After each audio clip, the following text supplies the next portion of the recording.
Hello students, welcome to Jatin chemistry again. તો આપણે second lecture ઉપર આવી ગયા છીએ સ્ટીરિયો કેમેસ્ટ્રીમાં. સ્ટીરિયો આઇસોમર્સ આપણે ભણી રહ્યા છીએ. મારું નામ છે જતિનભાઈ પીપલિયા અને આપણે આગળ વધશું. સૌથી પહેલાં તો ફર્સ્ટ લેક્ચરની અંદર આપણે કેટલું ભણી ચૂક્યા છીએ. ફર્સ્ટ લેક્ચરમાં આપણે અવકાશીય સમઘટકો સ્ટીરિયો આઇસોમર્સની વાત કરી હતી. મુખ્યત્વે 3 પ્રકારે ભણશું, જેની અંદર ફર્સ્ટ ઓફ ઓલ ભૌમિતિક સમઘટકતા આપણે ચાલુ કરી છે. ભૌમિતિક સમઘટકતા આપણે જોયું કે તેમાં રિસ્ટ્રિક્ટેડ રોટેશન હોવું જોઈએ. રિસ્ટ્રિક્ટેડ રોટેશન ટોટલ 6 ટાઈપની અંદર જોવા મળશે, જેમાં આપણે ફર્સ્ટ દ્વિબંધ ધરાવતી પ્રણાલીઓ ચાલુ કરી છે. બહુ લેન્ધી ટોપિક છે, પણ આપણે આગળ વધશું. દ્વિબંધ ધરાવતી પ્રણાલીઓ આપણે ઘણી બધી એક્ઝામ્પલ સહિત શીખી લીધી અને છેલ્લે આપણે અહીંયા સુધી વાત અટકેલી હતી કે દ્વિબંધથી જીઓમેટ્રિકલ આઇસોમેરિઝમના પ્રકાર કેટલા થાય. 3 પ્રકાર છે: સીસ, ટ્રાન્સ, ઝેડ અને CNT. આપણે આજે આ 3 પ્રકાર બને ત્યાં સુધી સેકન્ડ લેક્ચરમાં સમાવવાની કોશિશ કરશું. તો આપણો ફર્સ્ટ ઓફ ઓલ ટ્રાય રહેશે સીસ અને ટ્રાન્સ, ત્યારબાદ ઝેડ અને CNT. તો સેકન્ડ લેક્ચરની આપણે શરૂઆત કરશું દ્વિબંધથી GI. સૌથી પહેલા આપણે સીસ અને ટ્રાન્સની વાતો કરીએ. તો સીસ અને ટ્રાન્સ સમઘટકતા એક પ્રકારના ભૌમિતિક સમઘટકતા છે. સીસ અને ટ્રાન્સ હોવા માટે શું જરૂરી છે પહેલા એ સમજી લો. સૌથી પહેલી વાત, રિસ્ટ્રિક્ટેડ રોટેશન જેની અંદર હોય, એની અંદર ભૌમિતિક સમઘટકતા હોય. આ બંને વાત આપણે થઈ ચૂકી છે. અને જેની અંદર ભૌમિતિક સમઘટકતા હોય એની અંદર જ સીસ અને ટ્રાન્સ હશે. પણ એક શરત છે કે ઓછામાં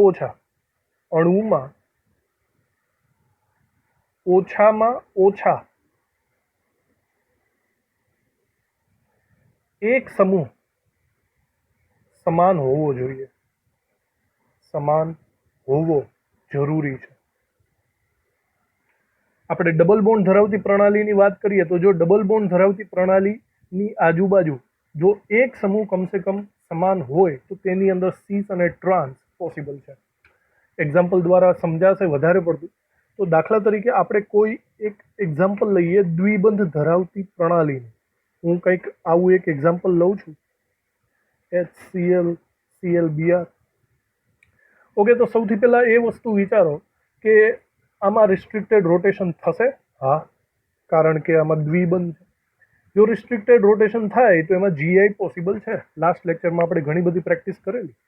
હવે GI પોસિબલ છે તો તમે અહીંયા જોઈ લો કે દ્વિબંધ ધરાવતી પ્રણાલી સાથે કમસે કમ એક સમૂહ સમાન હોવો જોઈએ.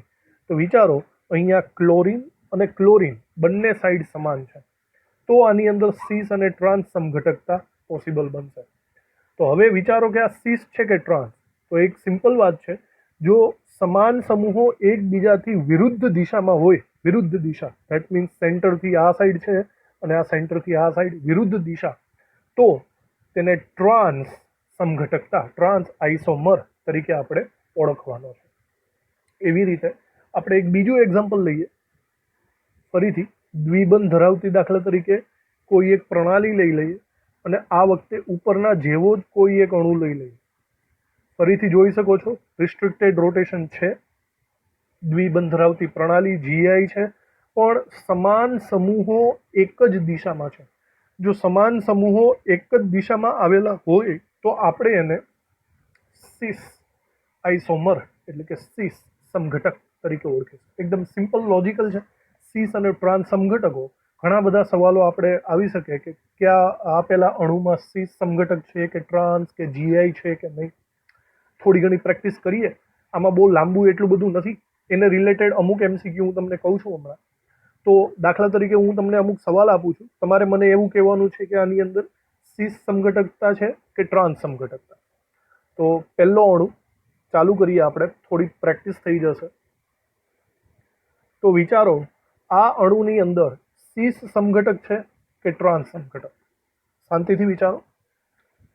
એકચ્યુઅલી જવાબ છે આની અંદર સીસ પણ નથી, ટ્રાન્સ પણ નથી. કેમ? કારણ કે આની અંદર GI જ નથી. સ્પષ્ટ છે દ્વિબંધ ધરાવતી પ્રણાલી A is equal to B. આપણે આગળ ભણી ગયા છીએ કે આમાં ભૌમિતિક સમઘટકતા નથી. જો ભૌમિતિક સમઘટકતા જ ન હોય તો સીઝ અને ટ્રાન્સની પોસિબિલિટી જ નથી. તો પહેલું એ વસ્તુ કન્ફર્મ કરજો કે GI છે કે નહીં. અમુક સવાલ હજી બીજા આપું છું, તમે જાતે ક્લિયર કરો. જરૂર જણાય તો વિડીયો પોઝ કરીને પણ તમે આ પ્રેક્ટિસ કરી શકો છો. પછી આગળ આપણે કરશું. તો તમે આ જાતે સોલ્વ કરો.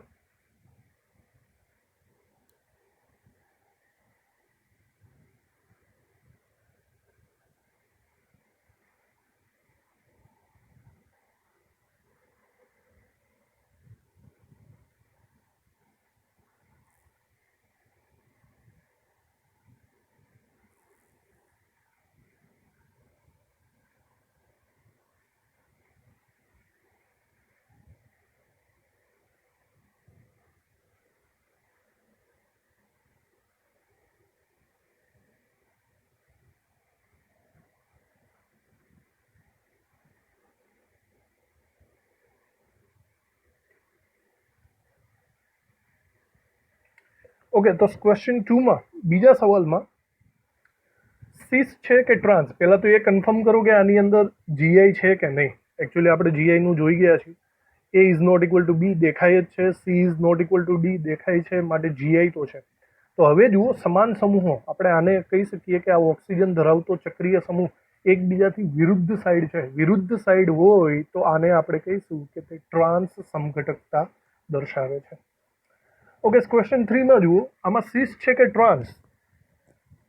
એકચ્યુઅલી આમાં કંઈ જ નથી, કારણ કે આપણે આગળ ભણી ગયા છીએ ડબલ બોન્ડ ધરાવતી પ્રણાલી જો બેકી સંખ્યામાં બાજુમાં હોય તો એકચ્યુઅલી આવું છે કે આ તેના જે ટર્મિનલ છે તે અસમતલીય થાય. માટે આની અંદર GI જ પોસિબલ નથી. ધેટ મીન્સ સીસ પણ નથી, ટ્રાન્સ પણ નથી, કંઈ જ નથી. ચોથા સવાલમાં એકી સંખ્યામાં ડબલ બોન્ડ છે. એકી સંખ્યામાં ડબલ બોન્ડ છે તો GI તો છે. અને બીજી વાત, સમાન સમૂહો એકબીજાથી વિરુદ્ધ સાઈડ છે. વિરુદ્ધ સાઈડ હોય તો આપણે એને શું કહીશું? ટ્રાન્સ. 4 સવાલ થઈ ગયા છે. થોડાક હજી સવાલ આગળ કરીએ. સોલ્વ કરો જાતે ફટાફટ. જરૂર જણાય તો વિડીયો પોઝ કરીને તમે કરી શકો છો.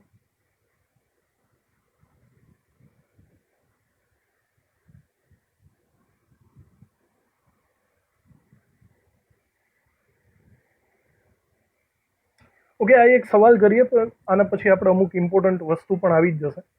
તો ફરીથી જુઓ, આમાં સીસ છે કે ટ્રાન્સ. દ્વિબંધ ધરાવતી પ્રણાલી GI છે, અને અહીંયા સ્પષ્ટ છે કે મિથાઇલ મિથાઇલ સમૂહ એક જ દિશામાં છે. એક જ દિશામાં હોય તો તેમને સીસ આઇસોમેર આપણે એને કહી શકીએ. તો વિદ્યાર્થી મિત્રો ધ્યાન રાખજો, પહેલાં તો આપણે આવા સવાલો કન્ફર્મ કરીએ કે આપેલો અણુ સીસ છે કે ટ્રાન્સ. અને હવે બીજી ઇમ્પોર્ટન્ટ વાત, આમાં સૌથી વધારે જે સવાલો પૂછાય છે એ રિલેટેડ છે કે આમાં તમને ડાયપોલ મોમેન્ટ એટલે કે ગુજરાતીમાં દ્વિધ્રુવીય ચાકમાત્રાના ઘણા બધા સવાલો આવે છે. કોની દ્વિધ્રુવીય ચાકમાત્રા સૌથી વધારે છે? કોનું બોઇલિંગ પોઈન્ટ એટલે કે આપણે એમ કહી શકીએ ઉત્કલન બિંદુ વધારે છે? કોનું મેલ્ટિંગ પોઈન્ટ એટલે કે ગલન બિંદુ કોનું વધારે છે? મેઇનલી આ 3 સવાલ સીસ અને ટ્રાન્સની અંદર ઘણા બધા આવેલા છે. તો આપણે એની પ્રેક્ટિસ જરૂરથી કરશું. હું એક એક્ઝામ્પલ સહિત આગળ વધું છું. દાખલા તરીકે આપણે ચલો એક એક્ઝામ્પલ લઈએ. એક અણુ લઈ લઈએ છીએ આપણે. આવો એક, જરા જુઓ આ કોણ છે? તો આ છે ટ્રાન્સ સમઘટકતા વાળો. એક બીજો અણુ લઈ લઉં છું એવી જ રીતે. બરાબર ધ્યાનથી જુઓ કે આ સીસ છે કે ટ્રાન્સ. આમાં સ્પષ્ટ છે CH3 એક જ સાઈડ છે તો આ સીસ છે. હવે તમને કોઈ એમ પૂછે કે આ બંને અણુમાંથી, એક સીસમાંથી અને એક ટ્રાન્સમાંથી કોની દ્વિધ્રુવીય ચાકમાત્રા ડાયપોલ મોમેન્ટ વધારે છે? ડાયપોલ મોમેન્ટ વધારે છે મ્યુ, જેને ઓળખીએ છીએ. તો સ્પષ્ટ છે, બરાબર રીતના જોઈ શકો છો. આની અંદર સમાન સમૂહો, એકચ્યુઅલી ડાયપોલ મોમેન્ટ દ્વિધ્રુવીય ચાકમાત્રા કેમિકલ બોન્ડિંગ ચેપ્ટરમાં આવે છે.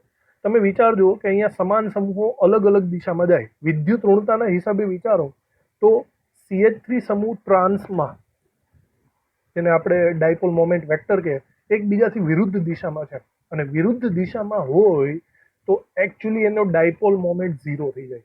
ડાયપોલ મોમેન્ટ ઝીરો એટલે ઇન શોર્ટ આને અધ્રુવીય અણુ તરીકે પણ ઓળખી શકાય. તો યાદ રાખવું હંમેશા, ટ્રાન્સમાં વિરુદ્ધ દિશામાં જે સમૂહો હોય જેના કારણે ડાયપોલ મોમેન્ટ ઝીરો થાય. સીસમાં વિચારો, સીસમાં જે ડાયપોલ વેક્ટર છે એ એક જ દિશામાં જાય છે. એક જ દિશામાં જાય છે એટલે મ્યુ પહેલાં તો ઝીરો નથી, ઝીરો કરતાં વધારે જ હશે, સમથિંગ કંઈક વધારે. માટે આ અણુ ધ્રુવીય રચના બનાવે છે. તો પહેલી એકદમ સિમ્પલ વાત છે કે ડાયપોલ મોમેન્ટ મ્યુ હંમેશા સીસની અંદર વધારે હોય છે, જ્યારે ટ્રાન્સની અંદર ઝીરો હોય છે, એટલે કે ઓછો હોય છે. આ એક ખૂબ જ ઇમ્પોર્ટન્ટ વાત જે આપણે યાદ રાખવાની છે. સીસમાં વધારે, ટ્રાન્સમાં ઓછો. હવે આના ઉપરથી હું એક બીજી વાત કરું. ચલો બોઇલિંગ પોઈન્ટ ઉપર ડિસ્કસ કરીએ. બોઇલિંગ પોઈન્ટ એટલે કે ઉત્કલન બિંદુ. પહેલા વિચારી લો ઉત્કલન બિંદુ એટલે સિમ્પલી જે તાપમાને પ્રવાહીમાંથી વાયુમાં રૂપાંતર થાય, અથવા તો એક બીજી વ્યાખ્યા પ્રમાણે તમે કોઈ પણ પદાર્થને એટલું તાપમાન આપો કે તેમની બાષ્પ દબાણ એ વાતાવરણના દબાણ જેટલી થાય, એને આપણે ઉત્કલન બિંદુનું તાપમાન કહીએ. તો તમને કોઈ પૂછે કે સીસ કે ટ્રાન્સ, આ બંનેમાંથી ઉત્કલન બિંદુ કોનું વધારે, તો ફરીથી તમને એક શોર્ટકટ ટ્રીક સ્વરૂપે એવું પણ કહી શકાય કે દ્વિધ્રુવીય ચાક માત્રા એ બોઇલિંગ પોઈન્ટના સમપ્રમાણમાં થાય. કેવી રીતે, જરાક શાંતિથી વિચારજો કે દ્વિધ્રુવીય ચાક માત્રા જેની વધારે છે, એટલે ઇન શોર્ટ હું એમ કહું કે આ સીસની દ્વિધ્રુવીય ચાક માત્રા વધારે છે, મતલબ કે તેમાં ધન ધ્રુવ ઋણ ધ્રુવ કંઈક હશે. તેના કારણે તેના બંધ એકદમ સ્ટ્રોંગલી હશે, અને બોઇલિંગ પોઈન્ટ એને આપણે વધારે આપવું પડે. તમે ટ્રાન્સની વિશે વિચારો, ટ્રાન્સની અંદર કોઈ ધન ધ્રુવ ઋણ ધ્રુવ નથી, એટલે કે તે અધ્રુવીય છે. અધ્રુવીય હોવાથી તેને આસાનીથી તમે એના બોન્ડિંગ તોડીને એના ઉત્કલન બિંદુ એટલે કે ઓછી ઉર્જાએ તમે એને પ્રવાહીમાંથી બાષ્પમાં રૂપાંતર કરી શકો છો. એટલે ઉત્કલન બિંદુનો કોન્સેપ્ટ પણ મ્યુની જેમ જ રહેશે, સમપ્રમાણ છે. સમપ્રમાણ એટલે કે ઉત્કલન બિંદુની બાબતમાં પણ સીસ વાળાના ઉત્કલન બિંદુ વધારે હશે, જ્યારે ટ્રાન્સ ધરાવતા અણુઓના ઉત્કલન બિંદુ ઓછા હશે. તો આવી રીતના બે વસ્તુ ખૂબ જ ઇમ્પોર્ટન્ટ, મ્યુ એટલે કે ડાયપોલ મોમેન્ટ અને ઉત્કલન બિંદુ. હવે ત્રીજી વસ્તુ છે મેલ્ટિંગ પોઈન્ટ. મેલ્ટિંગ પોઈન્ટ એટલે કે તમે એવું વિચારો ગલન બિંદુ. હવે ગલન બિંદુનો કોન્સેપ્ટ આ બંનેથી થોડોક અલગ થાય. પહેલી વાત તો એ વિચારી લો કે ગલન બિંદુ છે ને એ ઘન પદાર્થ માટે લાગુ પડે. ઘન પદાર્થ માટે એટલે કે સ્ફટિકો માટે લાગુ પડે. હવે સ્ફટિકોની રચના બરાબર શીખવી પડે. તમે જરા શાંતિથી વિચારજો. હું અહીંયા એક ટ્રાન્સનો સ્ફટિક રચના અને એક સીસની સ્ફટિક રચના વિશે તમને કહું. સૌથી પહેલા વિચારો ટ્રાન્સની સ્ફટિક રચના. હવે ટ્રાન્સ એટલે કોને કહેવાય કે દાખલા તરીકે કોઈ એક મોટો સમૂહ છે અને કોઈ એક નાનો સમૂહ છે. ટ્રાન્સ એટલે સામેની સાઈડ સમાન સમૂહ. તો તમે વિચારો મોટા સમૂહો સામેની સાઈડ અને નાના સમૂહો સામેની સાઈડ. આ સિસ્ટમને આપણે ટ્રાન્સ કહેવાય. બરાબર. હવે તમે આવી અણુ રચનાને સ્ફટિકની રીતે લાંબુ ગોઠવતા જાઓ તો કંઈક આવી રચના થાય. મોટો અણુ થશે, નાનો અણુ થશે. બરાબર. પછી અહીંયા આવી રીતે બરાબર રીતના જરા જોતા જઈએ. આ મોટો નાનો અણુ થશે, ત્યારબાદ આની બાજુમાં નાનો થશે, આની બાજુમાં મોટો થશે, મોટો નાનો. તો મતલબ ટ્રાન્સની રીતે જો ગોઠવણી કરીએ ને તો એ ખૂબ જ પેક, ખૂબ જ નજીકની ગોઠવણી થશે. આમાં સ્પષ્ટ રીતે દેખાય જ છે કે કોઈ પણ સમાન સમૂહો એકબીજાની વિરુદ્ધ સાઈડ છે, સામેની સાઈડ છે. હવે તમે વિચારો આવી જ રીતના હું સીસ માટે વિચારું તો સીસ માટે આ એક સમૂહ છે, મોટો સમૂહ. પણ હવે સીસ છે એટલે એ સામેની સાઈડ નહીં આવે, એની બાજુની સાઈડ આવે, એની નજીકની સાઈડ. મોટાની બાજુમાં મોટું, નાનાની બાજુમાં નાનું, મોટાની બાજુમાં મોટું, મોટાની બાજુમાં મોટું, નાનાની બાજુમાં નાનું. તો સીસ વાળાની સ્ફટિક રચના કંઈક આવી હશે, ટ્રાન્સ વાળાની સ્ફટિક રચના કંઈક આવી હશે.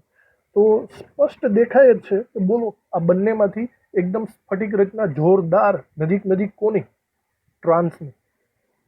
ટ્રાન્સની સ્ફટિક રચના ખૂબ જ નજીકની છે, નજીકની સ્ફટિક રચના છે, અને સીસની સ્ફટિક રચનામાં છિદ્રો વધારે છે. એકદમ સિમ્પલ વાત, છિદ્રો વધારે છે તો તેને આસાનીથી તોડી શકાશે. આસાનીથી તોડી શકાય મતલબ તમે આમાં કહી શકો છો કે મેલ્ટિંગ પોઈન્ટની બાબતમાં ટ્રાન્સના ગલન બિંદુ વધારે છે. ટ્રાન્સ એકદમ નજીક છે, તમે એને વધારે ગરમી આપશો મતલબ મેલ્ટિંગ પોઈન્ટ વધારે, અને સીસના મેલ્ટિંગ પોઈન્ટ ઓછા છે. તો આ ત્રણ વસ્તુઓ બરાબર યાદ રાખવાની છે. સીસ અને ટ્રાન્સની બાબતમાં મ્યુ એટલે કે દ્વિધ્રુવીય ચાક માત્રામાં સીસ વધારે, ઉત્કલન બિંદુમાં સીસ વધારે, અને મેલ્ટિંગ પોઈન્ટ ગલન બિંદુમાં ઊંધું થઈ જશે. તો આ મેઇન વાત. હવે એક બીજી વાત આપણે કરી શકીએ, આપણે થોડીક પ્રેક્ટિસ કરી લઈએ એના માટે વધારે સારું રહેશે એક એક્ઝામ્પલ સહિત. ચલો એક સવાલ લઈ લઈએ. હું અહીંયા બે સ્ટ્રક્ચર દોરું છું. તમારે આ સ્ટ્રક્ચર વિશે કહેવાનું છે કે શેની અંદર મેલ્ટિંગ પોઈન્ટ વધારે, શેની અંદર ડાયપોલ મોમેન્ટ વધારે, અને શેની અંદર બોઇલિંગ પોઈન્ટ વધારે. પેલા સ્ટ્રક્ચર દોરી લઈએ આપણે.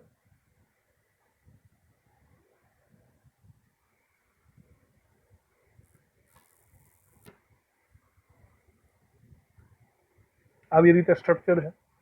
તો પહેલા વિચારો શાંતિથી કે કોણ કોણ છે. અહીંયા સમાન સમૂહો તરીકે હું ક્લોરીન લઉં તો મને આ સીસ દેખાય છે, અને સમાન સમૂહો તરીકે ક્લોરીન વિરુદ્ધ દિશામાં મને આ ટ્રાન્સ દેખાય છે.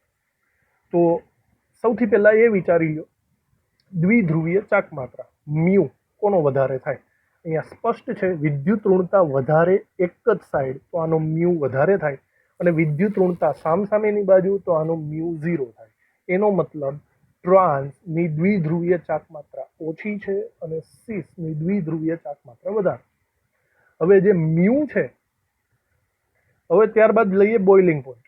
તો આપણે હમણાં વાત થઈ હતી કે દ્વિધ્રુવીય ચાક માત્રા એ બોઇલિંગ પોઈન્ટના સમપ્રમાણમાં હોય. તો સિમ્પલી પાછું હું એવું જ લખી શકું છું કે બોઇલિંગ પોઈન્ટ ટ્રાન્સનું ઓછું છે, સીસનું વધારે છે. પછી મેલ્ટિંગ પોઈન્ટની વાત કરીએ. મેલ્ટિંગ પોઈન્ટ આમાં શું થાય? મેલ્ટિંગ પોઈન્ટમાં આપણે હમણાં વાત કરી હતી કે ટ્રાન્સ સમઘટકમાં સ્ફટિક રચના ખૂબ જ નજીકની હોય. તો એ બાબતમાં ટ્રાન્સનું મેલ્ટિંગ પોઈન્ટ ગલન બિંદુ વધારે હશે અને સીસનું ઓછું હશે. એક વસ્તુ તમને કહી દઉં કે આ દરેક વખતે નહીં શક્ય બને. આમાં થોડોક પ્રોબ્લેમ છે. દ્વિધ્રુવીય ચાક માત્રા અને ઉત્કલન બિંદુ એ દર વખતે ગોખીને કરશું તો એ નહીં ચાલે. એ અણુ ઉપર ડિપેન્ડ કરે છે. મેલ્ટિંગ પોઈન્ટમાં નો ડાઉટ હંમેશા ટ્રાન્સ જ રહેશે, એ કન્ફર્મ છે. પણ મ્યુ અને બોઇલિંગ પોઈન્ટમાં એ બદલાઈ શકે. હું તમને એક અલગ એક્ઝામ્પલ આપું જેથી તમને ક્લિયરિટી વધે. ફરીથી એક સવાલ આપણે એવો કરીએ. હું તમને અહીંયા બે અણુઓ દોરીને દઉં છું.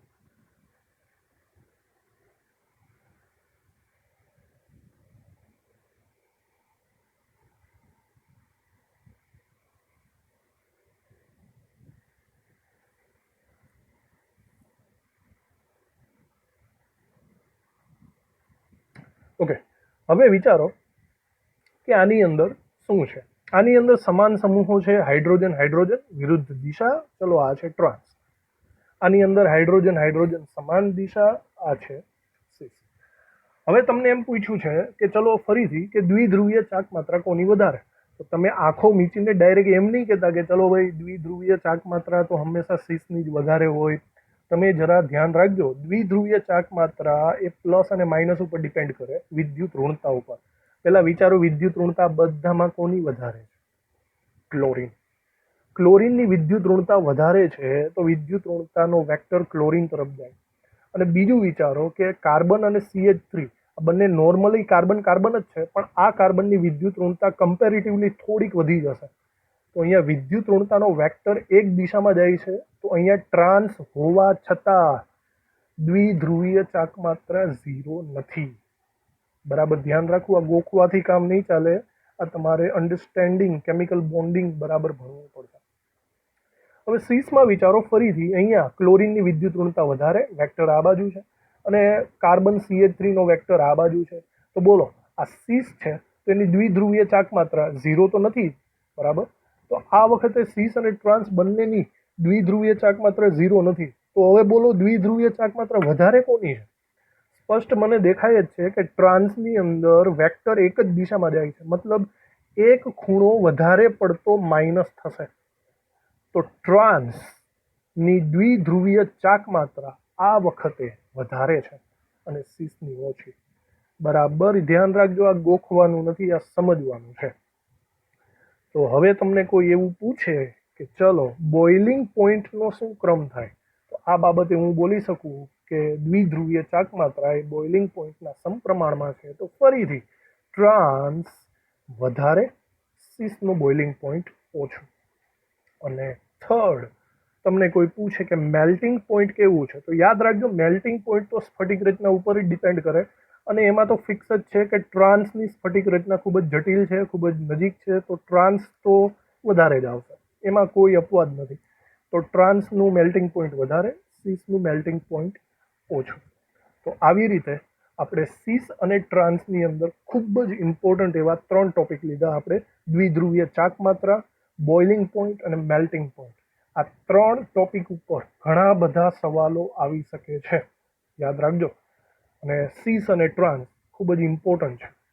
તો એકચ્યુઅલી અત્યારે આપણે અહીંયા અટકીએ તો વધારે સારું રહેશે, કારણ કે અહીંયા આપણા જે ટોપિક છે તે ખૂબ જ લેન્ધી છે. તો મેં અહીંયા સીસ અને ટ્રાન્સ કમ્પ્લીટ કર્યું છે. ત્યારબાદ હવેના નેક્સ્ટ 3જા લેક્ચરમાં હું ઈ અને ઝેડ ઉપર વાતચીત કરવાનો છું, અને સીન અને એન્ટી ઉપર. તો ઈ ઝેડ લેક્ચર ઉપર નેક્સ્ટ ટાઈમ કરશું. તો હાલ પૂરતું આપણે અહીંયા અટકીએ છીએ, આપણો સેકન્ડ લેક્ચર અહીંયા ફિનિશ કરીએ છીએ. થોડો નાનો લેક્ચર છે, કંઈ વાંધો નહીં, તમે તમારી નોટ કમ્પ્લીટ બનાવજો. Thank you.